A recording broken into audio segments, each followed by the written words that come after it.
What if the key to discovering who you truly are lies not just in your faith, but also in your DNA? Today's guest, Diahan Southard, went from a science loving teenager to a spirit led entrepreneur, helping thousands unlock their family stories through genetic genealogy. But her greatest discovery wasn't in the lab, it was learning to trust God, who knew her intimately and had a divine plan all along. If you've ever wondered how faith and science can walk hand in hand, this conversation will inspire you to see your story and your history through a whole new lens. Welcome to the Why We Believe show, where members of the Church of Jesus Christ of Latter-day Saints share their inspiring stories of faith and conversion to the gospel of Jesus Christ. I'm your host, Nathan Gwilliam. Thanks for joining us today, Diahan. Thanks for having me. It's a pleasure to be here. So, Diahan, you've achieved some pretty cool professional accomplishments. You've written a book. Can you tell us a little bit about that book? Yeah, so I have a couple. One is essentially a guide to helping you find whatever ancestor you're looking for. So everywhere from a birth parent to your 3 times great-grandmother, we can help you use your DNA to find that person. So that's really what the whole company is about. The book itself is meant to be, it's a step-by-step guide, but not everybody's path is the same. And so it's meant to check in with you at certain points in your research and ask, okay, do you have situation A? Then you need to go to page 45. If you have situation B, then you're going to want to go to page 22. And so it's meant to kind of walk as your guide through the process so that it can react to whatever you're seeing and lead you to just the resources you need for your particular situation. So you've spoken every year at RootsTech. Can you tell us a little bit more about being a speaker at that conference? I mean, being a speaker on stage is my favorite thing. I love it. I love the energy of it. I love watching people's faces as they make that discovery moment. Oh, I actually understood that. I just love everything about it. And RootsTech is a fantastic venue because it does draw so many people and so many people at different stages in their genealogy journey. So it is always energizing. It's so much fun to be on stage. But we also, as a company, have a booth in the exhibit hall. And that way we can talk with people, answer questions, and I mean, in general, yes, I love delivering my lecture or my message, but I think one of my favorite parts is just the Q&A at the end of a lecture or at the booth, like answering questions. I love the individual challenge of it, how everyone's situation is just a tiny bit different. I love just being able to give them that next step and start their progress back up again and keep their momentum going. Thank you. You're also an entrepreneur who's founded or co-founded 3 different businesses. Can you tell us a little bit more about your entrepreneurial journey? Yeah, it's funny. If you had asked, 16-year-old Diahan if she thought she would be an entrepreneur, she would have said, no way. I mean, I was not the kid with the lemonade stand on the corner. Like, I would work your lemonade stand if you tell me what to do and you tell me you're going to pay me a certain amount of money. I would absolutely help you sell your lemonade, but I would never have set up my own stand. It was completely unexpected to become an entrepreneur, and it took me a while to lean into that title. Even it didn't feel like something that I was up for or willing to do.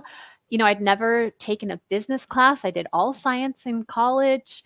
I just did not. It did not even enter my mind or even remotely come on my radar that this was something that I would end up doing.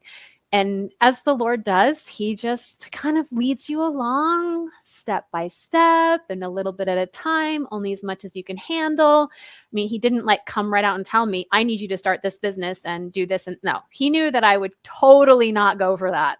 So he just, breadcrumbs. It's like, hey, why don't you try this? I was like, yeah, that's cool. I could do that. And then how about this? It just one little thing at a time, really. Yeah. Are you glad you've gone down this path you've gone down entrepreneurially? Absolutely. Several years ago, I think like everybody, you go through these cycles in your work life where things are good and you're happy. And then you just think, I never want to do this another day in my life. I'm done. I need a new job. And so I go through those often, actually, because it's hard to be an entrepreneur. And several years ago, I seriously went down this path of not being an entrepreneur anymore and just going to work, still in the industry.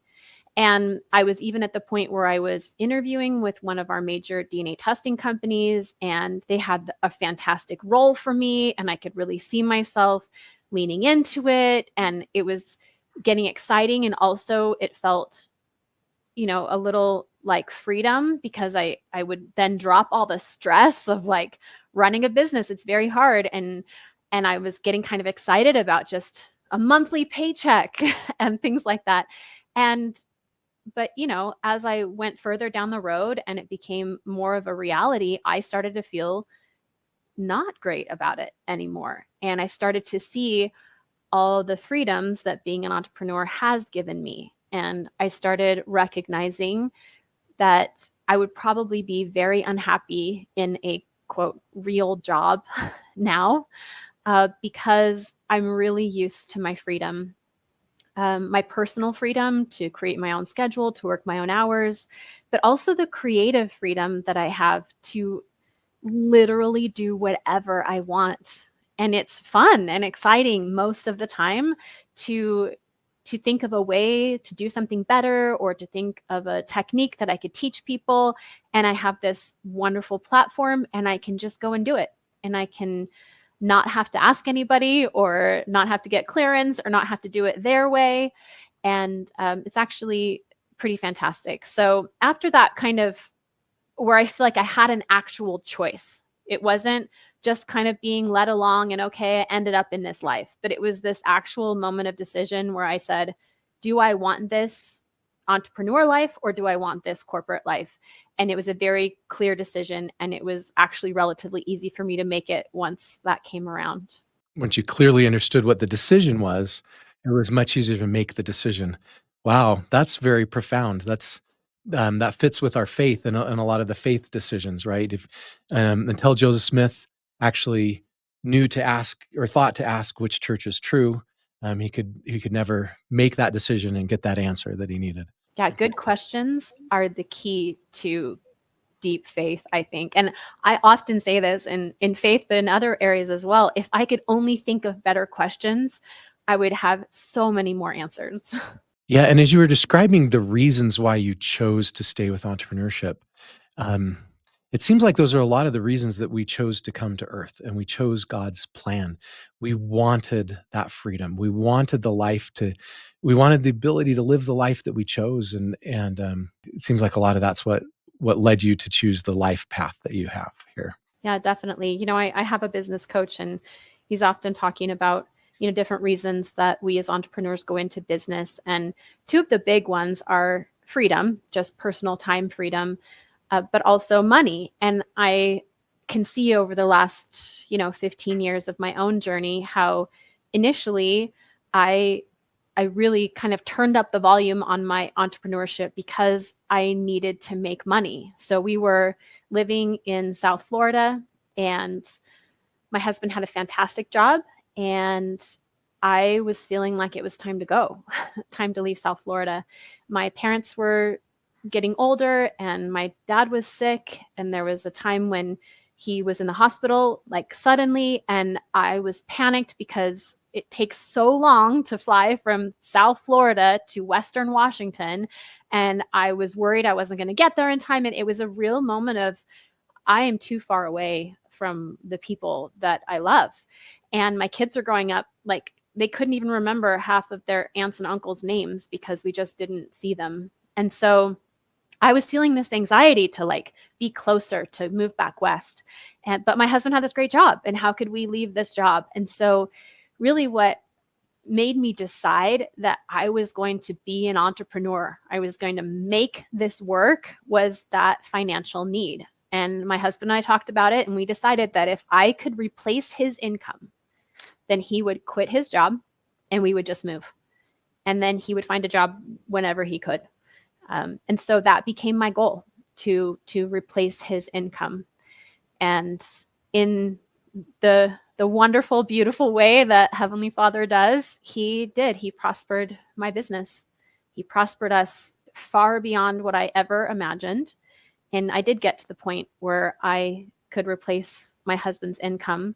And then, as the Lord often does in His mercy, He just said, "That's amazing. And your husband's boss is going to say, we don't want to lose you, but if you're moving, you can just work remotely."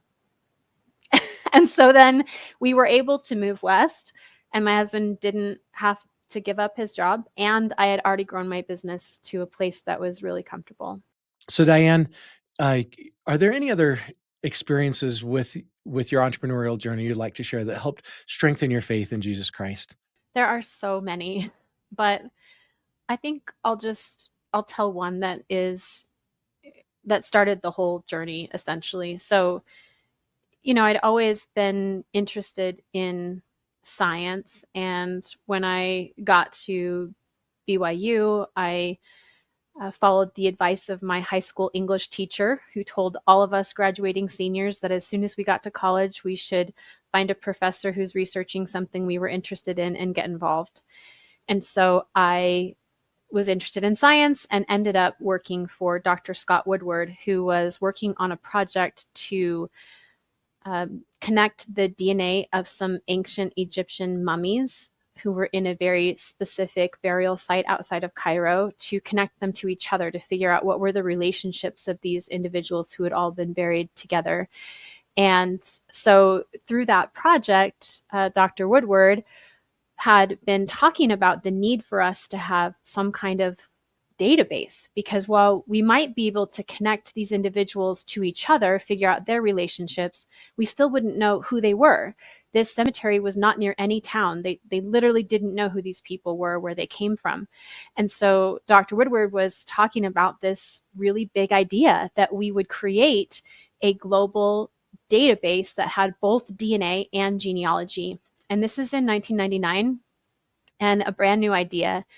And so it's just so interesting how the Lord places people in our lives to give us just small suggestions that if we follow, we end up on a totally, in my situation, totally manicured path. So it goes from my high school English teacher to Dr. Scott Woodward. And then Scott started the first genetic genealogy database ever, called the Sorensen Molecular Genealogy Foundation. And so as a sophomore at BYU, I began working on this project. And by the time I was a junior, I was traveling almost every weekend to go to different locations throughout the United States to tell people about the power of DNA and family history and ask for their blood sample. So here I am, like, learning the exact skills that I will need to be an entrepreneur. I was learning how to connect with people. I was learning how to communicate scientific things in a way that people understood. I was learning how to present on stage. All of those things were these building blocks that have led my company where it is and led me to where I am. I mean, I remember one time, we would contact these different, mostly church members. And I'm sure a lot of your listeners were like, wait a second, I went to one of those, because I meet people all the time who back in 1999, 2000, went to some genealogy event at their stake center, and they listened to someone give a lecture about how DNA could help us in our family history. And then we asked them to give their blood sample and a 4-generation family tree. So I mean, I remember one time, and this is before, cell phones and GPS. I had my physical map. I'm in a rental car. I'm driving around in nowhere, Alabama. I don't know where I am. I've stopped and asked for directions 4 times. I finally make it to this stake center, and I'm late. And tons of people are already there. The organizer's frantic. And I walk in and I ask who's in charge, and I go up to this person, and they look at me almost with more fear than they had before, because what they saw was like a kid, Yep. and they're like, I can't believe I organized this entire event for this kid to come and talk to people.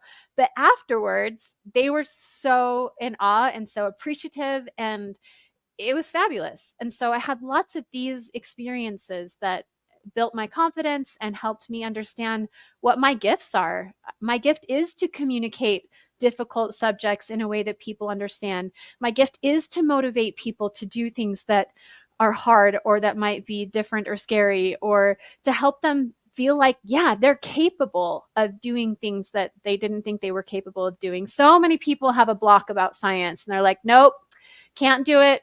Science is too hard. DNA is too hard. I don't have that kind of brain. But my gift is to convince you that you do and that you can. And so, you know, moving on from there, the Sorensen Foundation grew until it was purchased by Ancestry. And then eventually, Ancestry, they took everything over. So it was kind of in stages. And, at that point, I had my first child and I was ready to be done working. I thought, oh, good, great. Yeah, my job is going away, and Ancestry only wants to hire full-time employees. I don't want to work full-time because I want to be a mom. And fantastic. I wiped my hands of work. I'm done. I'm just going to be a stay-at-home mom. I'm going to be PTA president and, queen of the block. That's what I wanted. And, the Lord had other plans. I had two friends who also worked for SMGF, and they both needed a job still, and they couldn't work for Ancestry for one reason or another, or didn't get hired by them. And they were like, hey, we should go out on our own. Let's start a company to help people understand their DNA results. And I was like, oh, guys, I had a family. And they're like, no, come on, it'll be fun. I was like, okay, I'll do it to help you. Okay, again, the Lord's like, I need you to do this, but I know you, and I know you won't just do this. So you'll do it if you're going to help people. And so I did. I did it to help my two friends. And we started the Genetic Genealogy Consultant. That was our first company. And so not too much long after that, Ancestry realized they really did need a lot more help of people like us. And my one friend, Anna Swain, she got hired by Ancestry full-time. So then she was gone. It was just me and my friend, Ugo Perigo. At the time, Ugo was the busiest person on the planet. He had moved his family back. He's from Italy, and he had been hired by the church to be director of seminaries and institutes, and he was traveling all the time. Oh, and then they made him bishop. And so it was he was constantly busy, and I was like, he doesn't need this. I don't need this. Why are we still doing this? And, in the middle of all that, my family moves to Florida. I end up going to a genealogy conference in Gainesville. And in this little tiny room, I end up having a booth, a table really, next to a woman named Lisa Louise Cook. And she was the founder of a company called Genealogy Gems. And as I watched in awe I saw her running a genealogy business, and she was fabulous. And everybody loved her, and the line to buy her stuff from her booth was so long, and she was so personable, and she genuinely cared for people. And I was like, wow, she's going places, right? Well, at the same time, she was watching me, and she came to hear me lecture, and she approached me after the conference, and she said, I think you have a lot of potential to really grow this business and do something amazing. And I was like, what? No, I'm not an entrepreneur. And she was like, no, I see it. And she was like, but I think you'd need to start fresh. You need to start a new company, and I think this is what you should do. And I talked with her for several hours after the conference. And on the long drive from Gainesville back to Fort Lauderdale, I prayed and I thought about it. I called some people, my husband, my father-in-law.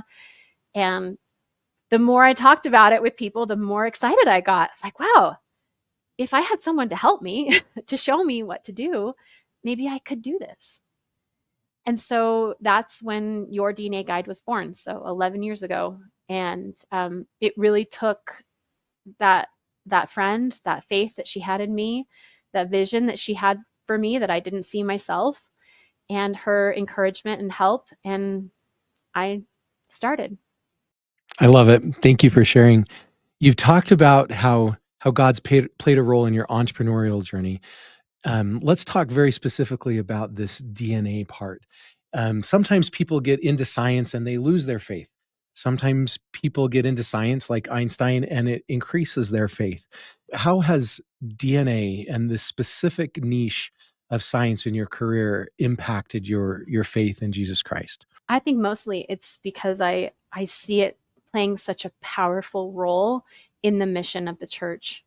which is to bring all people unto Christ and to seal us together as families. And the family being that central unit, and how I have seen this technology bring families together and create connections that literally could not have been created in any other way. And it experience after experience and story after story of people that have used DNA to find missing ancestors has been the biggest testimony that the Lord does not ignore anyone, and that all people must be gathered to him and must have a chance to have their ordinances done in the temple, to be sealed to each other. It is such a beautiful work, and we couldn't do it without DNA. And I can see how in my own life, but also in the industry as a whole, how Heavenly Father has literally put every single thing in place at exactly the time it needed to be in order to create this technology, in order to create this entire industry that is centered around making sure that no one is forgotten, that all family members are gathered to each other. Yeah, definitely helping build the kingdom. In addition to that, specifically the DNA, I look at it and you know so much more about this than I do. I look at something so teeny that is so incredibly complex with so much information that is used so precisely to create life and regulate and manage life. I look at that and I say, there's no way that just happened by chance, right? It strengthens my testimony in divine design that there has to be a creator behind this. There has to be a God when you look at something like DNA. Do you agree with that? Absolutely. I think one of the things I loved the most about going to BYU, so I'm a convert. I joined the church when I was 17. And so I spent my freshman year in college at a community college. And then I transferred to BYU my sophomore year. And I just ate it up. These professors who taught my science classes brought the gospel into every single lesson. And I felt the strength of their own testimony as we talked about all of these things that you're talking about, all the wondrous things that have to do with biology and chemistry. It was incredible. And I am so grateful for the chance I had to essentially learn everything I learned in parallel with the gospel. It was never separate ever in my education, and it still isn't. Okay, so great answer about DNA, but you just open a, a variety of new doors there for me that I've got to know the answers to. So, why did you choose to go to BYU as not a member of the church? Well, I was a member then. Okay, Yeah. So I joined the church when I was 17, but for my senior year in high school. okay. So, where were you living when you were a senior in high school? So I was in Washington State. Okay, tell me about your journey as a senior in high school to become a member of the Church of Jesus Christ of Latter-day Saints. So I am a product of the flirt to convert method. Very powerful. Yes. So when I was a sophomore in high school, I dated a senior who was a member of the church, and he was an incredible missionary. He just lived his faith and he talked his faith. And I was really curious. I was very Christian myself, very involved in my own church. And so I loved asking him questions. And that is literally what we did on dates. Like, we would just sit and talk about church stuff. And I would ask him questions and he would share his insights. And he was just so knowledgeable. And I had so many questions. And so questions that I had asked a lot over my lifetime, but I was never one to ever not believe. Like, I think I've had a testimony of Jesus Christ forever since, the spirit world, and I didn't lose it when I came here. And I had questions, but they never were enough to deter me. And so people, like, I would ask things like about babies, like in the Christian faith that I grew up in, if you're not baptized, you're out. And I thought, that's not fair. Like, God wouldn't do that. And when we would ask various, ecclesiastical leaders about it, they would just say, well, it's just the way it is. And I was like, that can't be it. God is merciful. He loves his children. He would not do that. But I wasn't like, well, I'm leaving because that's not true. I was just like, well, there's got to be an answer. I'm just going to hang out until I find it, essentially. And so, asking my friend about this, he was like, oh, this is how it works. And I was like, yes, this is a great solution. This makes perfect sense. So I was really converted to the church intellectually before anything else. It just made sense to me. And I was so grateful for his knowledge and all of his answers. And so, I went through several things, and he actually ended up, so we were dating over Valentine's Day. And, I lived in a relatively small town. There were like 100 kids in my graduating class. And so everybody kind of knew everybody's business. And so on Valentine's Day, you'd walk by the office and it's just filled with flowers and teddy bears and chocolates. And I'm like eyeing it all day because they wait till the end of the day to deliver all that stuff, right? So I'm like, one of those is for sure for me. This is the first Valentine's Day I'd ever had a boyfriend, and I was really excited. And then, seventh period comes and goes, and I didn't get anything. And I was really grouchy. And so after school, I was kind of like, what's up with you? And he's like, hey, so I have something, but it's really special, and I didn't want to give it to you at school. Can I just come home after school with you? And I was like, sure, okay. And I was like, yeah, okay, that's cool. Yeah, he's trying to be all sensitive and romantic, right? And so we get to my house, and he has like this little bag. And inside this little bag, I pull out, I'm thinking, it's chocolates, it's jewelry, it's a Book of Mormon. And I was like, okay. And I look in the bag, and there's 2 classical CDs. He was a violinist. And I must have looked a little bit disappointed because he said, I want to let you know that because you are so important to me, I want to give you the 2 other things that are so important to me. And that is the gospel of Jesus Christ and classical music. And I was like, oh, that's nice. Your gift is still super lame, but good delivery. And so then I had a Book of Mormon. And really, I started reading it with the goal of finding out what's wrong with it. Because while I was interested in a lot of the things he taught me, I did not believe them. I didn't think the church was true or anything like that. I just thought he had some good answers. And so I actually created this notebook with a line down the middle, and I would write a First Nephi 1, 2, and then I would look for a verse in the Bible that refuted that.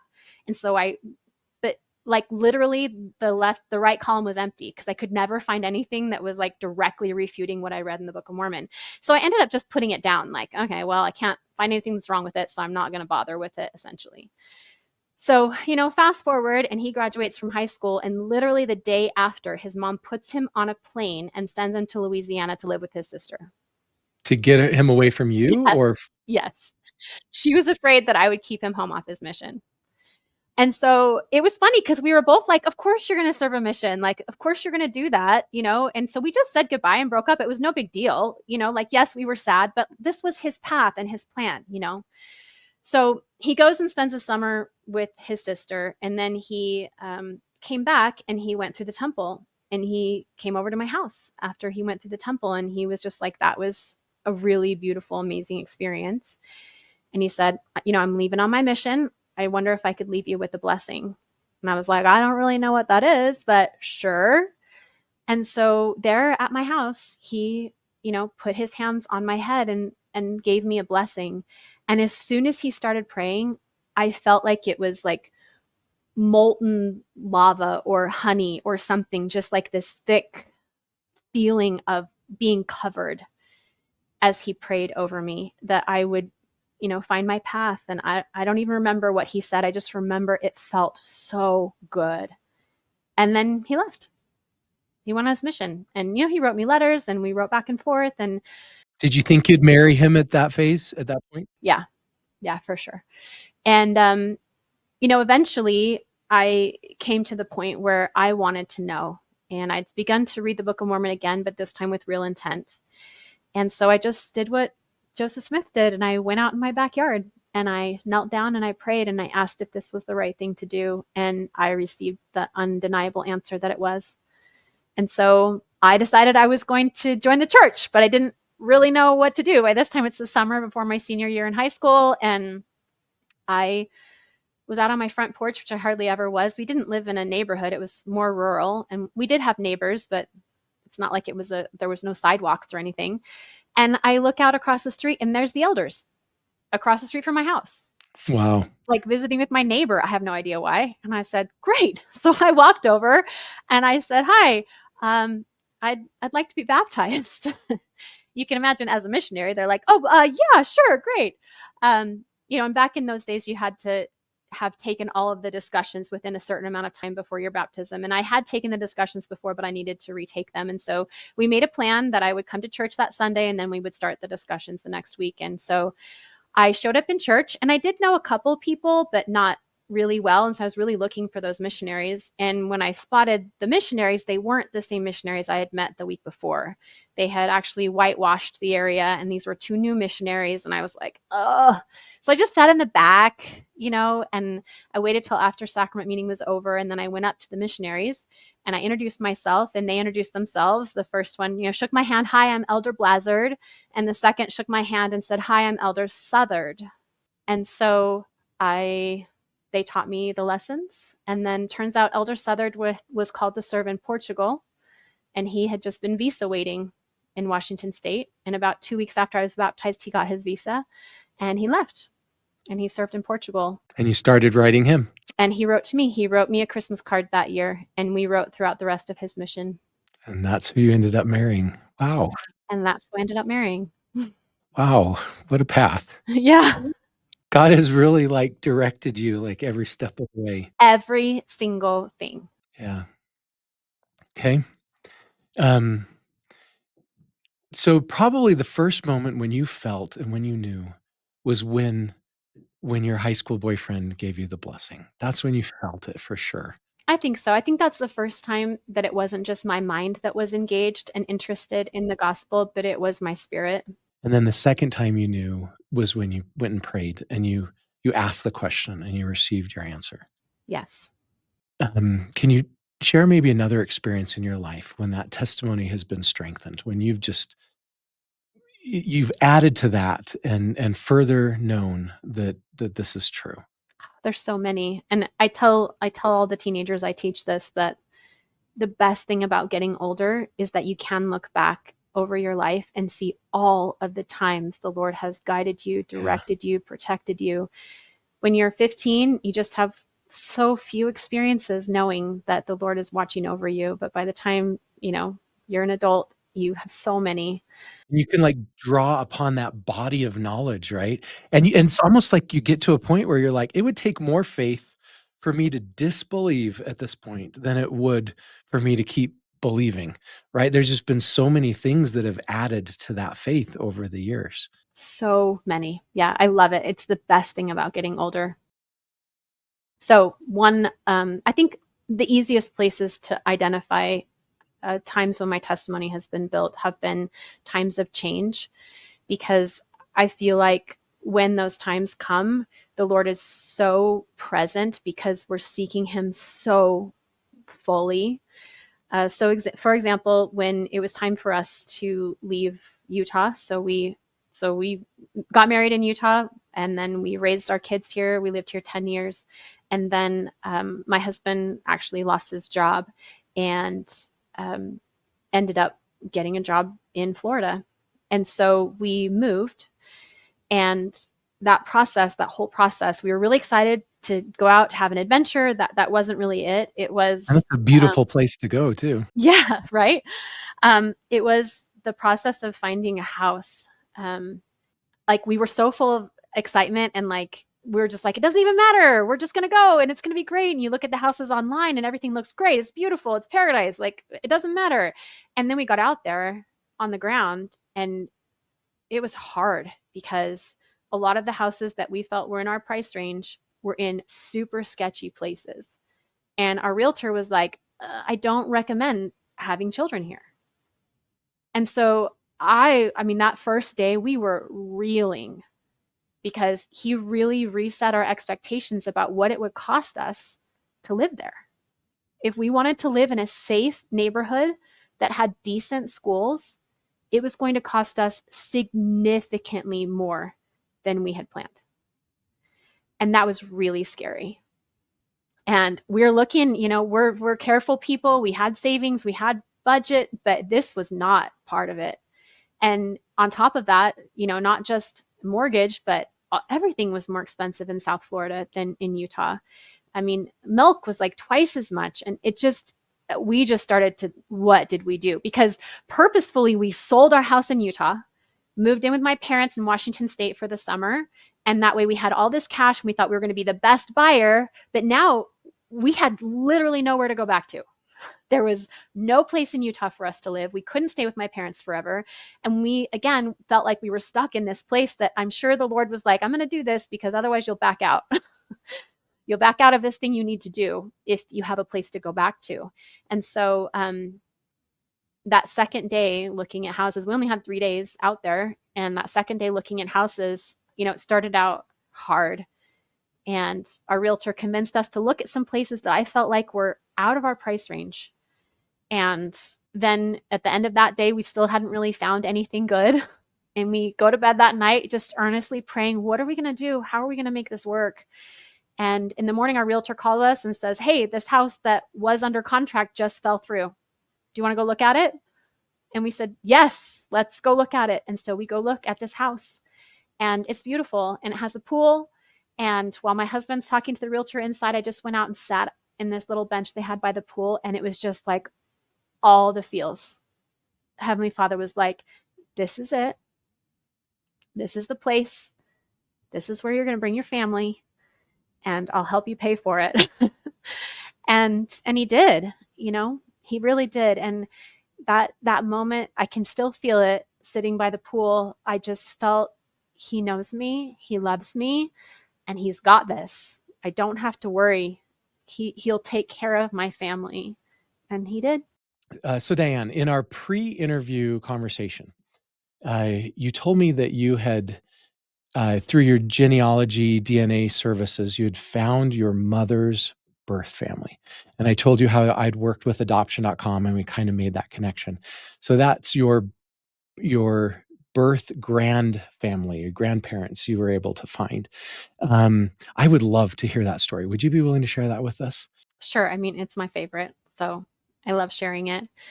My parents really are the best at supporting whatever it is that their daughters do. And I never doubted that I could do anything I put my mind to. That was how we grew up. You could do anything.